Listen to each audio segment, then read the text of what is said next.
Hi, and welcome to your weekly tarot card reading for January 26th to February 2nd. My name is Vanessa. I'm from Beyond Your Sun Sign. Let's get started.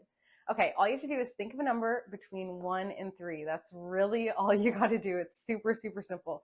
Now, if you thought of number 1 when I said that, this is going to be quite the week for you because we have the Justice card along with the Death card.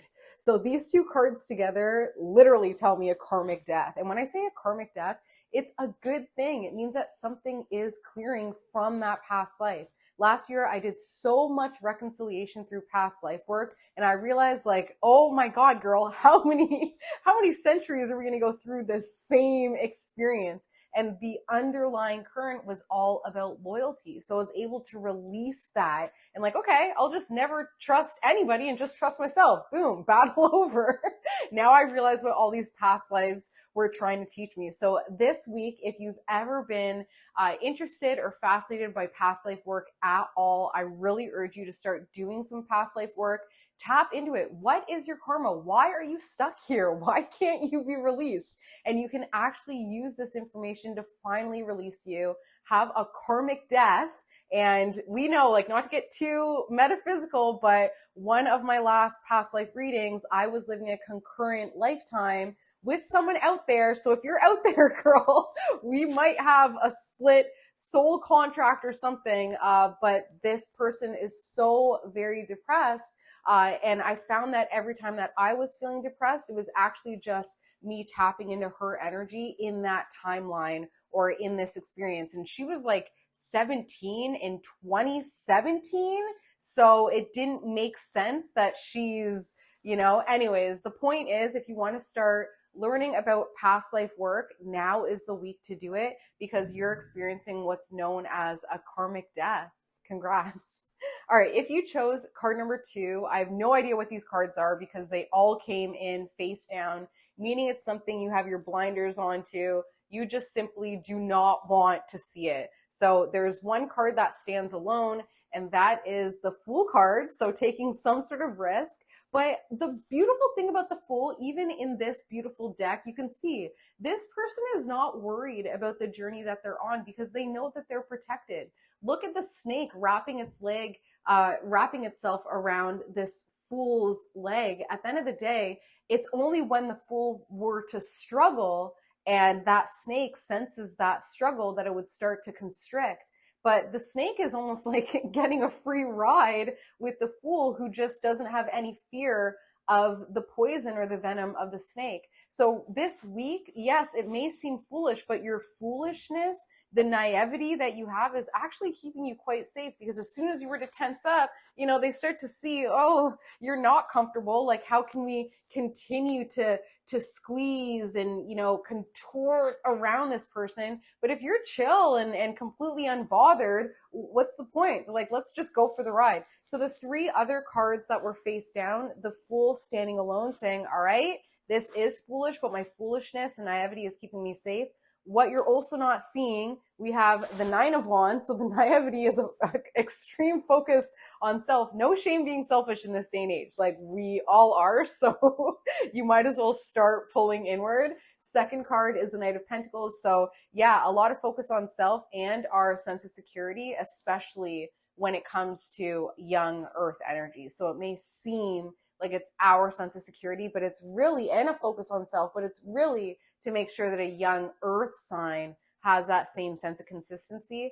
And the last card is the Knight of Wands. So young, stable energy, young, chaotic energy, that's where the focus seems to be, but it's really this foolishness energy and this naivety and this just kind of go with the flow. Don't let them sense your fear.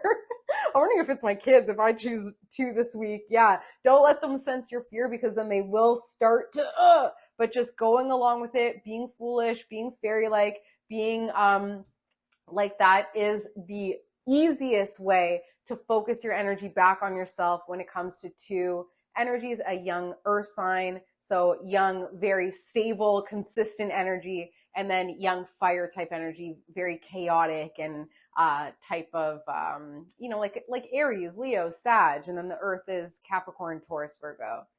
Okay, if you chose card number 3, we have the Page of Swords. So a message is coming in for you. I had to pull some more cards to ask what message that is. And the message is relating to an energy exchange that you have with a young air sign. So a young Libra, Aquarius, Gemini.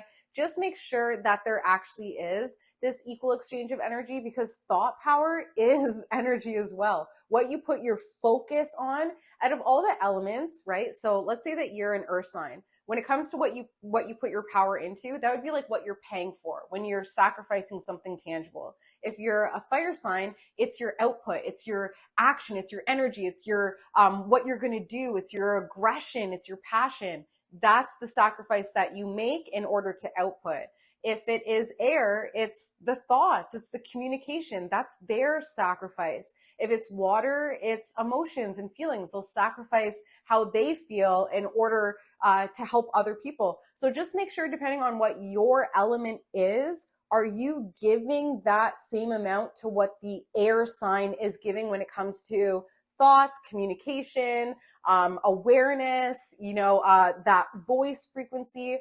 What is the young air giving you when it comes to those air type qualities that you're giving them in your elemental qualities? So if you're also an air sign, are you giving your air sign person an hour on the phone to just talk? Are you doing the voice notes back and forth? Because a message is coming in when it comes to this young air sign, saying that maybe it hasn't been an equal exchange of energy, and it's just not how it works for them. Because yeah, they may be giving you a lot of voice notes and communication and thought, but if you're a fire sign, all you have to do is give them energy, and they feel like it's an equal exchange. But they also need the air. They need you to be thinking about them, not just acting when it comes to the energy that you guys exchange together, because they're thinking about you. So it ends up not being equal. So there's a lot of thoughts that this young air sign puts on you.